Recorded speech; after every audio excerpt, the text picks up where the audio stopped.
Hello, friends. Are you feeling tired all day but still unable to focus on anything? By the end of this episode, you will understand why your motivation feels broken and how to feel normal again. If you miss one idea today, you might keep blaming yourself for laziness instead of fixing the real problem. So let us get into this conversation right now. Hi, Surin. Today we are talking about Dopamine Detox by Thibaut Maurice, and honestly, this topic feels very close to real life. You read the book fully, so tell me first, what kind of feeling did it leave you with? To be very honest, Sia, I felt uncomfortable while reading it. Not because the book was bad, but because it was pointing fingers at habits I pretend are normal. Scrolling before sleep, checking phone after waking up, eating snacks while bored. The book made me realize how addicted I am without ever calling myself an addict. That sounds heavy. What exactly made you uneasy right at the beginning? The idea that my lack of motivation is not a character flaw, it is a chemistry problem. I always thought I was lazy or inconsistent, but Thibaut Maurice explains that my brain is simply overstimulated, and when the brain gets too much easy pleasure, it stops working for hard, meaningful things. So you are saying the problem is not willpower, but stimulation. That feels very relatable, actually. But explain it simply. What is dopamine doing here? Dopamine is not happiness like most people think. It is desire. It is the push that makes you want to act. When you get notifications, reels, likes, sugar, junk content, your brain gets dopamine without effort. So later, when you sit to study, work, or learn, your brain says, "Why bother? This feels boring." That explains why people say, I know what to do, but I cannot start. I feel that all the time. Even opening a book feels heavy. Exactly. The book made me see how everyday habits train the brain. If pleasure comes without effort, effort starts feeling painful. And slowly, confidence drops because you stop keeping promises to yourself. That hurts because it feels true. But let me challenge you. Are we supposed to quit everything fun? No Netflix, no Instagram, no music? That sounds unrealistic. And that is where the book surprised me. It's not about quitting, it's about control.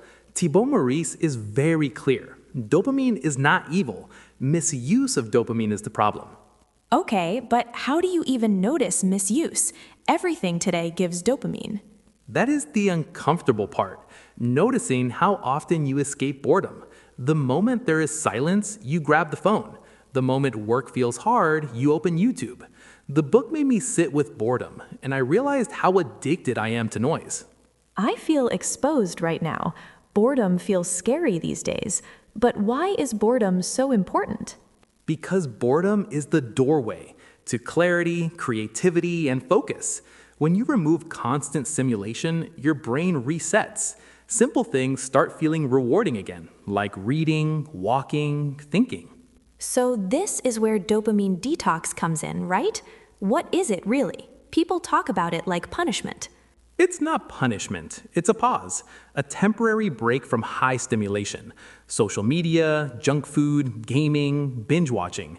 Just enough time to let the brain breathe. But what happens during that pause? People fear they will feel empty. They will, and that is the point. Emptiness reveals how much distraction was hiding. Anxiety, fear, unprocessed thoughts. The book does not sugarcoat this. Detox feels uncomfortable before it feels peaceful. That sounds honest. Not motivational, but real. Did the book talk about motivation coming back? Yes, but not magically. Motivation comes from action, not waiting. Thibaut Maurice explains that starting small triggers dopamine. 5 minutes of effort creates momentum, not scrolling for motivation. That flips the usual advice. People keep saying, wait for motivation. That is the trap. Overstimulated brains cannot wait. They need instant reward. But real satisfaction comes after effort. I want to connect this to daily life. People come home tired, work stress, relationships, pressure. Scrolling feels like relief. And the book doesn't judge that. It just asks one question. Is this relief or escape? Because escape costs you tomorrow. Relief restores you. That line hits hard. Escape versus relief. Most of us are escaping. Including me. The harsh truth for me was this: my mind is not weak, it is overfed. Too much sugar, too much content, too much noise. But Surin, life today is digital. Is balance really possible?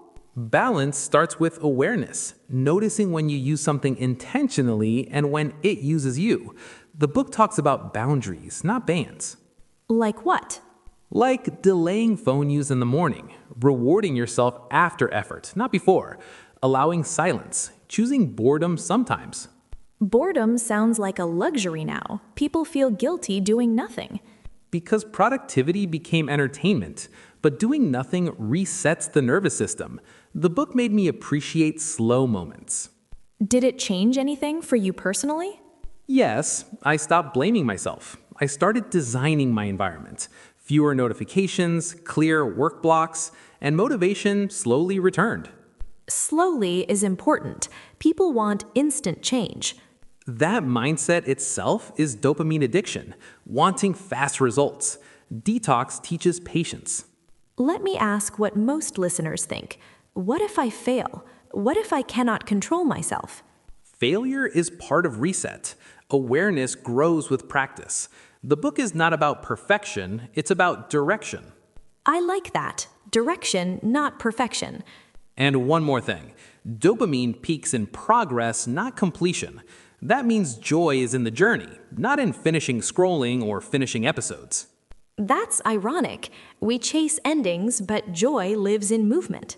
Exactly. This book reminded me that my brain wants meaning, not constant pleasure. Okay, before we end, tell me this. How would you summarize this book in one feeling? Clarity. The clarity that comes when noise fades and you finally hear yourself again.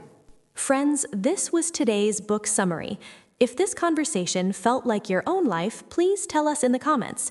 And thank you for listening to the summary till the end.